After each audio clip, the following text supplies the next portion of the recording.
Hey everyone, welcome back to my channel. So for today's video, let's make a very popular Puerto Rican treat known as Besitos de Coco.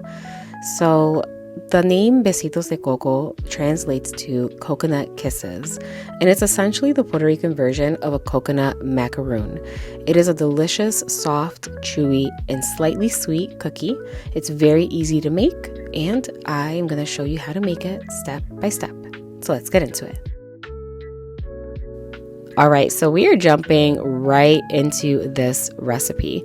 I went ahead and I creamed together 2 tablespoons of softened butter that I let come to room temperature on my counter.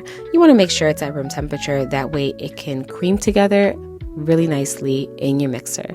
I have my stand mixer here, but you can also use a hand mixer. That is perfectly fine.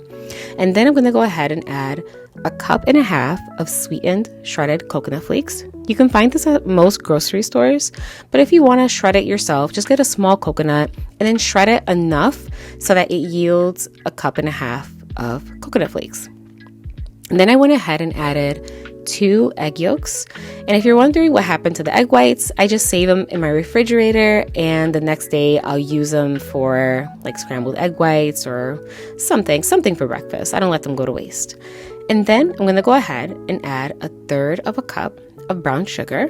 You want to make sure that you're not adding too much sugar per batch, because what ends up happening is if you add too much sugar, the Besito de Coco will not keep its shape when it's baking in the oven. And then I'm going to add 1 teaspoon of vanilla extract. You can also add about 1 teaspoon of almond extract if you like. That is actually really, really delicious. Goes really well with coconut. And then I'm going to add 5 tablespoons of all-purpose flour. Now, if you want a gluten-free version, you can use rice flour and perhaps almond flour. And if you do, let me know in the comments. I would love to know how they turned out.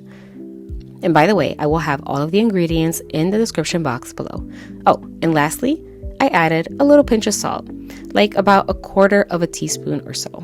Now I'm going to go ahead and mix this at medium speed until it's nice and well combined. Now, just an FYI, I am making a small batch of Besito de Coco. All right, so again, I will have all of the ingredients in the description box below. So if you'd like to double this recipe, just refer to the description box. So the dough will form like this. It'll be like a nice semi-cohesive dough, not dry and not too moist.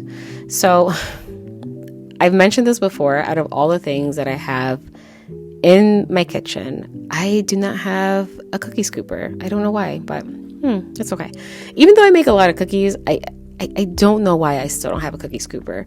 But anyway, I just go ahead and I use like a tablespoon little measuring thing, and then I kind of shape it in my hand. I don't roll it into a perfect ball because, I don't know, all the Besitos de Coco that I've had, they've always been like a little more rustic looking. So I kind of semi-form it into a ball, if that makes sense. And then I just place it on my baking sheet. And by the way, I have my baking sheet here, and it is lined with parchment paper.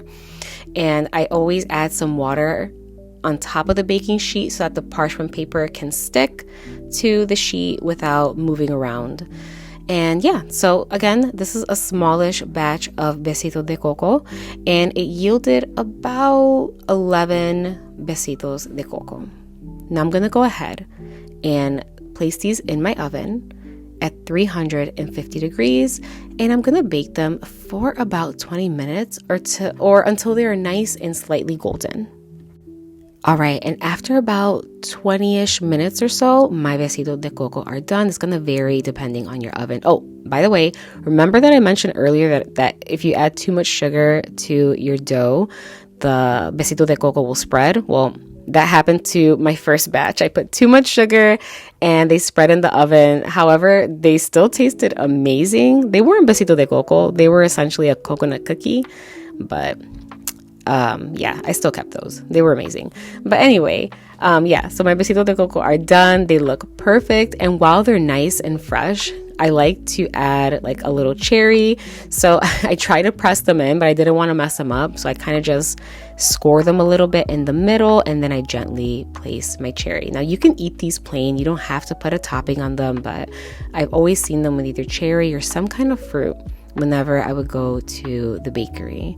So I put some maraschino cherry on some of my Besitos de Coco, and on the other ones I added like little dices of guava paste.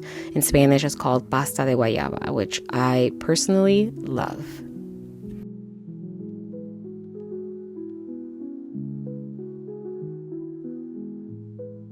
All right, and just like that, my Besitos de Coco are done and they are ready to enjoy. However, I recommend waiting a couple of hours, at least 6 hours, or even the next day to eat them, because I find that they taste better after they have completely cooled. And that is all for today's video. If you've enjoyed today's tutorial on how to make Puerto Rican Besitos de Coco, please let me know in the comment section down below. And if you're looking for other coconut recipes, I have quite a few on my channel, so be sure to check those out. And as always, do not forget to subscribe to the channel if you haven't already. Give this video a thumbs up and be sure to hit that notification bell. Until next time.